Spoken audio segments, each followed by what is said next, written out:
मुझे भी लगता है कि अब मास्क लगा लेना चाहिए। आप देख रहे हैं कि मीडिया में मास्क के अंदर किस तरह से काम किया जा रहा है। मास्क मूवी आपने हॉलीवुड की देखी होगी, काफी फेमस मूवी थी। और मुखौटा, और हिंदुस्तान में तो मुखौटा फेमस है। जब याद हो गोविंदाचार्य ने वाजपेयी जी के लिए कहा था, उसके बाद से वो कहाँ है पता नहीं, लेकिन हाँ उस समय काफी चर्चा में रहा था। आज मीडिया के चेहरे से मुखौटा उतर रहा है। आपने देखा मुंबई पुलिस ने 500 पेज का किस तरह से व्हाट्सएप चार्ट जारी किया होगा, जो कि पार्थोदास गुप्ता और अर्णव गोस्वामी के बीच का चार्ट है। पिछले दिनों व्हाट्सएप ग्रुप भी है, बेचारा फंसा पड़ा था। अपनी नई नियम जो उसने बनाए हुए उसको लेकर काफी लोगों ने व्हाट्सएप छोड़ने की बात की थी। हमने कल और आज के अखबारों में व्हाट्सएप ने बड़े बड़े फुल पेज ऐड दे रखे हैं। पर जिस तरह से मुंबई पुलिस ने व्हाट्सएप चार्ट ये जारी किया, उसके बाद मुझे लगता है कि व्हाट्सएप ग्रुप को ऐड की जरूरत नहीं पड़ेगी। फिर से वो पॉपुलर हो रखा है। अब बगैर विज्ञापन के, बिना पैसे दिए ही उनको अच्छा पीआर मिल जाएगा। ये अच्छा है कि तरह से मीडिया माइलेज मिल रहा है, फ्री का मीडिया माइलेज है व्हाट्सएप ग्रुप के लिए। खैर, यहाँ मैं व्हाट्सएप ग्रुप की बात नहीं कर रहा, यहाँ बात हो रही है मीडिया के स्वामी अर्णव गोस्वामी का, जो कि ब्लू आई बॉय हैं आज की सरकार का। आपने देखा होगा सुशांत सिंह केस के मामले में रिया चक्रवर्ती, सुशांत सिंह के मामले में उन्होंने क्या जोरदार उन्होंने किया था, चीख चीख कर चिल्ला रहे थे, ड्रग्स दो वाली अपने वीडियो तो याद ही होगा। और सलमान खान के सवाल करते, सलमान तुम कहाँ हो? आज मैं उनसे पूछता हूँ, अर्णव तुम कहाँ हो? टीवी में तो दिख रहे हैं, दिखते रहेंगे, पर कहाँ से कहाँ हो, मेरा कहने का मतलब ये है। ये चीजें बोली जा सकती है और आज भी लोग उनके साथ खड़े हैं। आप लोग में भी लोग खड़े हैं। कुछ लोग तो ऐसे लोग हैं जो कि सच में अर्णव भक्त हैं, इसलिए उन्हें देखना चाहते हैं। कुछ लोग मनोरंजन के लिए उनके साथ खड़े हैं कि चलो देख कर अर्णव गोस्वामी को देखकर मनोरंजन हो जाता है। पर दोस्तों ये सच नहीं है। आप इस मनोरंजन के चक्कर में आपके दिमाग को एक तरह से कंट्रोल किया जा रहा है। जिस तरह से सरकार रिमोट कंट्रोल से चल रही है, अडानी का, और मीडिया जो है सरकार के रिमोट कंट्रोल से चल रहा है, आप मीडिया के रिमोट कंट्रोल में आ गए।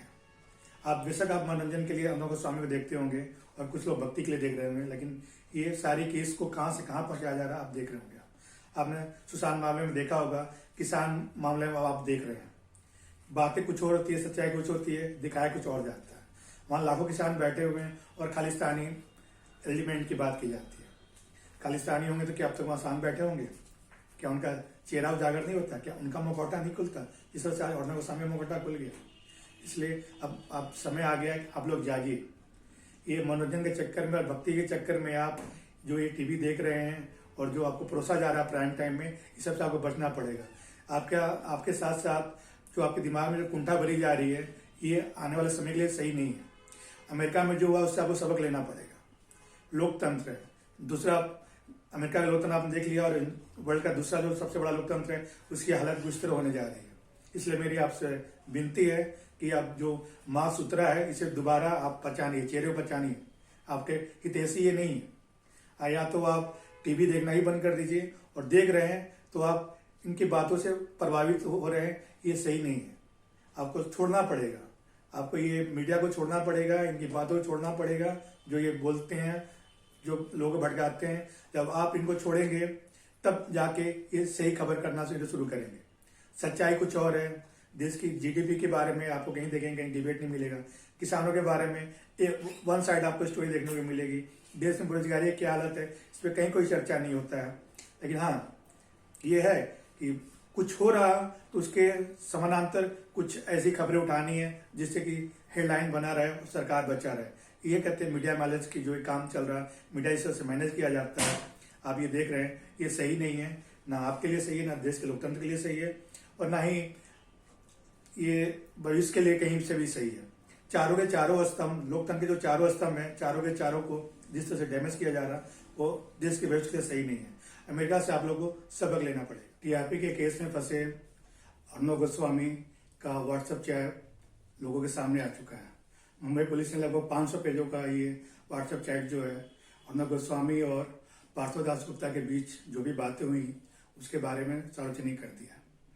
तो अलग है कि इसका क्या नतीजा निकलता है, पर सच्चाई ये है कि नीरा राडिया से बड़ा मामला है। आपको याद होगा नीरा राडिया टेप का है, जिसमें कई बातें उस समय सामने आई थी। नीरा राडिया उस समय के मुख्य संपादक की वजह से जो रात को बात करती थी, अगले दिन वही पब्लिश होता था। तो यहाँ कुछ खेल और है। यहाँ तो अर्णव गोस्वामी पीएमओ तक की बात कर रहे हैं। वो यहाँ तक ये बात चार्ट में सामने आई हुई है कि वो एस की बात कर रहे हैं। एस आज के डेट में समझ सकते हैं कौन है, इसकी पीएमओ में पकड़े। पीएमओ या तो मोदी चला रहे हैं या एस चला रहे हैं। बच्चा बच्चा पता अगर बोलिए A for G, S for G, आपने सही पहचाना, नाम लेने की जरूरत नहीं है। ना मीडिया के स्वामी जी ने इसमें नाम का जिक्र किया है और ना हम यहाँ इस पर जिक्र कर रहे हैं, एएस ही रहने देते हैं। इसके साथ ही साथ उन्होंने स्वामी जी ने ये भी इसमें बात कही है कि आईबी मिनिस्ट्री में कौन रहेगा कौन जाएगा, इन बातों तक की उनको जानकारी होती है। कमाल की बात है ना, जो बंदा पीओ में अपना दावा कर रहा हो, जो आईबी मिनिस्टर कौन होगा कौन नहीं होगा उसकी जानकारी उसको पहले हो जाती है। और एक जगह चार्ट में उन्होंने आज के आईबी मिनिस्टर को उन्होंने कुछ बदतमीजी भी उनके साथ भाषा का ही इस्तेमाल किया उन्होंने, इसमें उन्होंने कहा कि वो किसी काम के नहीं है। तो इस चार्ट आप देख रहे हैं, मैं ये सारे कर रहे हैं चल रहा है यहाँ पे। और व्हाट्सएप चार्ट तो आज मीडिया में आ चुका है। अब मैंने से मीडिया में आपको ये देखने को मिले या ना मिले, पर अब ये सोशल मीडिया में अवेलेबल है, आप देख सकते हैं इसमें किस तरह से वो दोनों बातें कर रहे हैं। वो कह रहे हैं, पार्थो बोल रहे हैं उसमें अर्णव से कि टीआरपी खेल में मैं आपकी मदद कर रहा हूँ। इसमें कई लोग उन पर दबाव डाल रहे हैं, ट्राई है, रजत शर्मा वगैरह का भी नाम का इसमें जिक्र है कि उनको मैनेज करना पड़ेगा।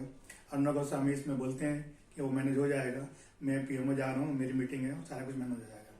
इसके अलावा एक जगह ये भी पार्थो दास गुप्ता उनसे बोलते हैं, पीएमओ में वो मीडिया एडवाइजरी की सिफारिश करते हैं, जिसका कि मैं आपकी मदद कर रहा हूँ, आप मेरे लिए भी कर दीजिए। इसमें ये इस बात का आश्वासन दे रहे हैं अर्णव गोस्वामी कि हाँ आपका काम हो जाएगा। तो आप सोच सकते हैं कि खेल ये कितना बड़ा है।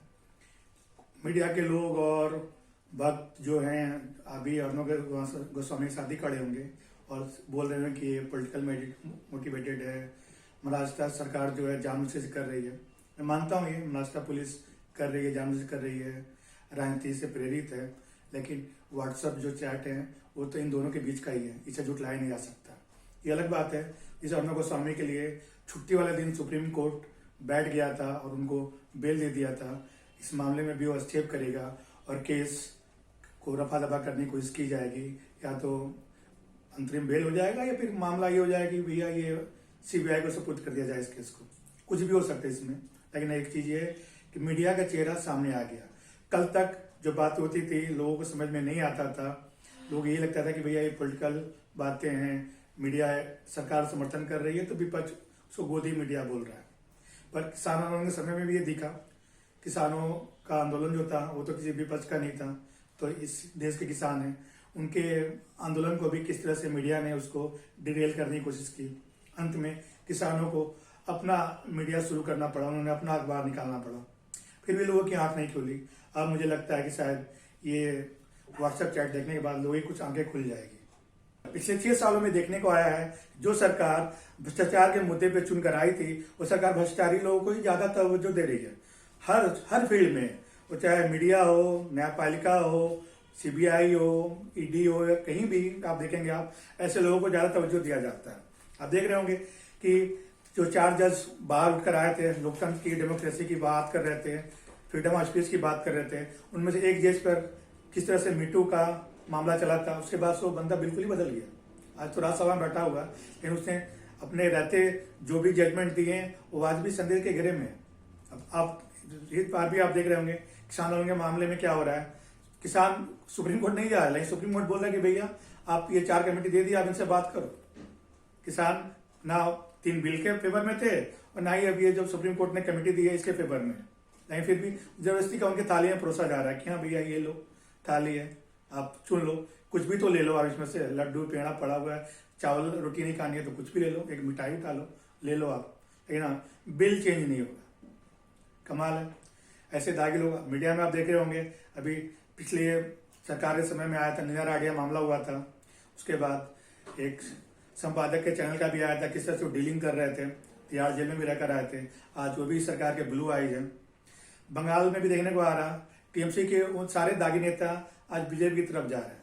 क्या इसके पीछे कुछ समझ में क्या मतलब क्या है? क्या आप चाहते हैं कि उनका जो रिमोट कंट्रोल आपके हाथ में रहे, कठपुतली तरह नाचते रहे क्योंकि उन्होंने कुछ गलत कर रखा है?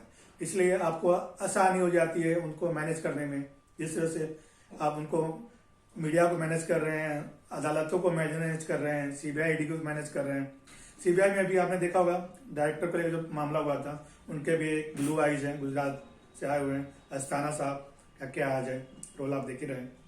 तो इस तरह से मीडिया हो, न्यायपालिका हो, या कोई भी डिपार्टमेंट डाल लीजिए, आप कहीं भी दिखा लीजिए, ऐसे लोगों को तवज्जो ज्यादा दिया जाता है जो कहीं ना कहीं उन पर दाग लगा हुआ है, उनके दामन पे उनके दाग है। तो ये सरकार के लिए फायदेमंद है, दाग अच्छे लगते हैं, कह सकते हैं सरकार को दाग अच्छे लगते हैं।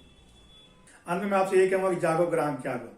आप कुछ लोग इसमें पे करके देख रहे होंगे, कुछ लोग फ्री टू एयर चैनल में देख रहे होंगे, पर आप यकीन मानिए जिस तरह से व्हाट्सएप के बारे में कहा जा रहा है कि व्हाट्सएप आपकी डाटा यूज कर रहा है और डाटा कहीं और आपकी जानकारी कहीं और दे रहा है, उसी तरह से ये मीडिया में जो है मुखौटे वाले जो लोग हैं, पत्रकार जो आप देख रहे हैं, इन्हें हम खुलकर गोदी मीडिया कहते हैं। गोदी मीडिया कहना ही इनके लिए ज्यादा सही होगा कि मुखौटा उतर रहा है और इस पर कोई इफ एंड बट नहीं है कि ये क्या है, इनका चेहरा सामने आ गया। तो जो आपको ये थाली में परोस रहे हैं ये सही नहीं है। आप जो होता है ना थाली वाला आप सिस्टम छोड़ दीजिए, थाली वाला सिलेक्टिव हो जाइए।